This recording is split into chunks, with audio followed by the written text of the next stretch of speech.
একবার শ্রীকৃষ্ণ অর্জুন কোথাও ভ্রমণে বেরিয়েছিলেন। পথে তাদের সঙ্গে দেখা হলো এক অত্যন্ত দরিদ্র ব্রাহ্মণের, যিনি ভিক্ষা করে জীবন ধারণ করতেন। ব্রাহ্মণটিকে দেখে অর্জুনের খুব দয়া হলো। তিনি তাকে স্বর্ণমুদ্রার ভরা একটি থলি দিয়ে দিলেন। ব্রাহ্মণটি অত্যন্ত আনন্দিত হয়ে নিজের সুখী ভবিষ্যৎ স্বপ্ন দেখতে দেখতে বাড়ির দিকে রওনা হলেন। কিন্তু দুর্ভাগ্যবশত পথের মধ্যে এক ডাকাত তার কাছ থেকে সেই থলি ছিনিয়ে নিল।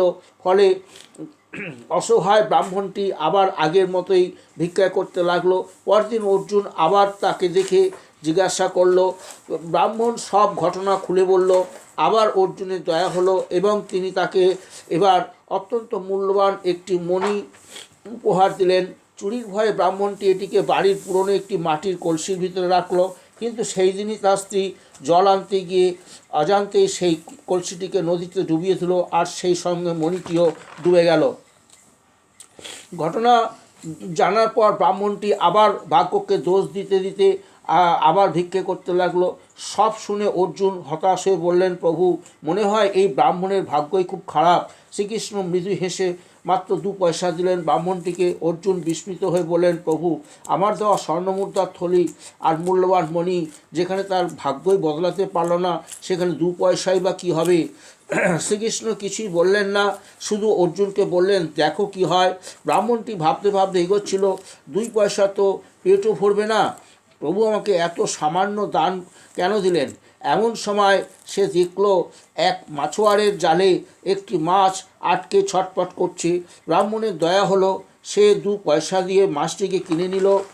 কমণ্ডলুর জল ভরে মাছটিকে নদীতে ছেড়ে দেওয়ার সিদ্ধান্ত নেয়।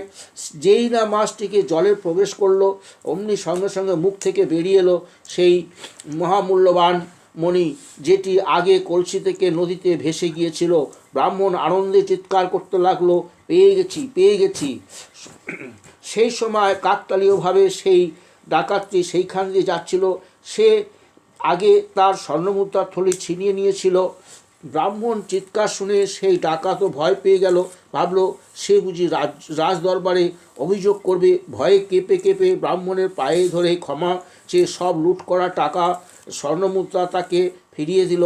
এই সব দেখে অর্জুন হতবাক হয়ে বললেন, প্রভু, যে কাজ আমার স্বর্ণের থলি আর মহামূল্যবান মণি করতে পারল না, সেই কাজ আপনার 2 পয়সায় করে দেখালো। তখন শ্রীকৃষ্ণ মুচকি হেসে বললেন, অর্জুন, চিন্তার পার্থক্য। তুমি যখন ওই দরিদ্র ব্রাহ্মণকে স্বর্ণমুদ্রার থলি দামি মণি দিয়েছিলে, তখন সে কেবল নিজের স্বার্থ ও সুখের কথাই ভেবেছিল। কিন্তু আমি যখন 2 পয়সা দিলাম, তখন সে অন্যের দুঃখ অনুভব করতে পেরেছে। সত্য কথা হলো, যখন তুমি অন্যের দুঃখ নিয়ে ভাবে অন্য কোনো জীবের মঙ্গল করবে, তখন তুমি ঈশ্বরের কাজই করো। তখন ঈশ্বর নিজেই তোমার সঙ্গে থাকে। পরহিতের বড় ধর্ম আর কিছুই নাই।